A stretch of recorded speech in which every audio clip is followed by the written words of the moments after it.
So, today we're diving into something that's way more than just a classic comic book. We're going to dissect one of Alan Moore's darkest and honestly most brilliant parables. This is a story that takes the whole superhero genre, rips out its safety net, and leaves us with a truly chilling lesson about power. And this is the question at the heart of it all. The one Moore forces us to look right in the eye. What happens when the rules just don't apply anymore? It's a terrifying thought. Because in this story, there are no last-minute rescues, no convenient plot twists to save the day. There's just a hero. And the inevitable end. All right, so every parable needs a stage, right? Ours begins in a place called Earth 238. And believe me, this isn't just another parallel world. It's the very foundation of the horror we're about to witness. That's its name, the Crooked World. And it is every bit as broken as that name suggests.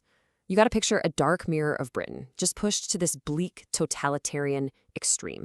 I mean, the atmosphere here is just grim. The population is totally beaten down, the police are basically a military force, and get this, being a superhero is a crime punishable by death. This whole world has become so regressive, so toxic, it's literally corrupting other realities. It has turned completely against its own protectors. So in a world that outlaws heroes, what kind of monster do you think they'd build to enforce that law? It's not some typical supervillain with a ground plan for world domination. No. It's something far, far worse. Meet the Fury. It's a symbiote, part cybernetic, part symbiotic, and its origin is just as chilling as its purpose. It was built by this reality-warping mutant, Mad Jim Jaspers, with one single, terrifying program: hunt down and eliminate every last superhuman, period. And this is what makes the Fury so absolutely horrifying. A traditional villain, they have motives, an ego, flaws you can exploit. The Fury has none of that. It doesn't want anything, it doesn't feel anything. It's just a pure, unfeeling function. It's an algorithm of death. Just think about that for a second. There's no malice here, no personal grudge. Captain Britain isn't an enemy to be outsmarted or defeated. He's just data to be processed, a target to be terminated. It's that cold, programmatic logic that made this thing so new and so terrifying in comics at the time. And its attack is just brutally efficient. First, Captain Britain's supposed ally, Saturnyne, she just teleports away. Abandons him. The cavalry is not coming. Then, the Fury murders his little companion Jackdaw right in front of him. Even his rage can't stop it. His arm gets broken, he's beaten down, and he is left utterly alone as this machine closes in. Just when you think it can't get any worse, the physical beating stops, and something way more insidious begins. The parable shifts from a battle for survival to a total assault on the hero's soul. So out of nowhere, the fight is interrupted by the arrival of a man in, well, a flying teapot. It's this deeply weird, almost cartoonish moment. And he offers Captain Britain a lift, says he's got some answers. But this isn't a rescue. Oh no. This is the architect of all his suffering. This is that guy, Mad Jim Jaspers, the one who built the Fury. See, his mutant mind can bend reality itself. And as his power grows, it's literally driving his entire world insane. He's the disease, and the Fury is just the symptom. So once he's on board the teapot, Jaspers doesn't even fight Captain Britain. He torments him.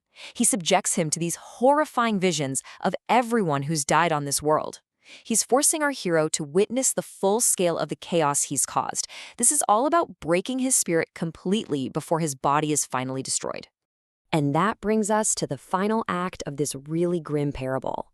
After all that psychological torture, there's only one place left for this story to end up.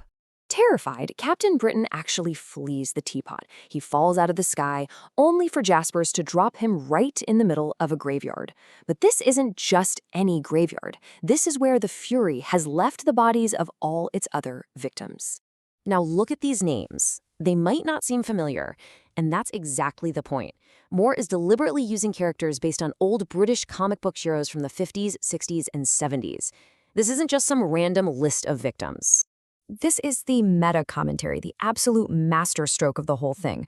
By having the Fury kill these specific characters, Moore is making a huge statement. He's suggesting that an entire era of hopeful, simpler heroes has been killed off by a colder, more cynical world that just doesn't have a place for them anymore. And here, In this graveyard of forgotten heroes, it ends. The Fury catches up. There's no heroic last stand, no dramatic sacrifice. His death isn't melodrama. It is the cold, logical consequence of everything that led to this moment. The machine simply completes its function. So, a hero dies. Okay, it happens in comics, we've seen it before.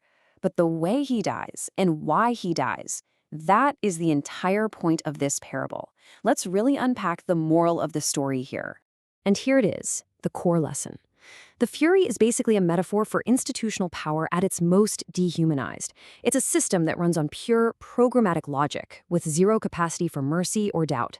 And against a system like that, one person, no matter how powerful, just doesn't stand a chance. What Moore does here is he systematically deconstructs the entire genre. He takes away the plot armor, he gets rid of the last-minute saves, he removes the whole idea that just being righteous and strong is enough to win the day. He shows us what happens when the rules that we think protect our heroes just stop applying. Now, in the world of comics, death is often a revolving door, right? So you might be asking, surely this can't be the real end, can it? Well, that leads us to the story's final and most chilling postscript. And yeah, of course, Captain Britain's body is retrieved by the cosmic magician Merlin, and he's revived in another dimension, a classic comic book move. But while the hero was being brought back to life, the machine was learning. And we're going to end on that terrifying thought. The hero is alive, yeah, but his escape meant absolutely nothing. The system he was running from simply detected an error, recalibrated its own parameters, and is now evolving to follow him across dimensions. The parable's lesson is crystal clear. You can't defeat a system. You can only hope to outrun it, but it will always, always be adapting to hunt you down.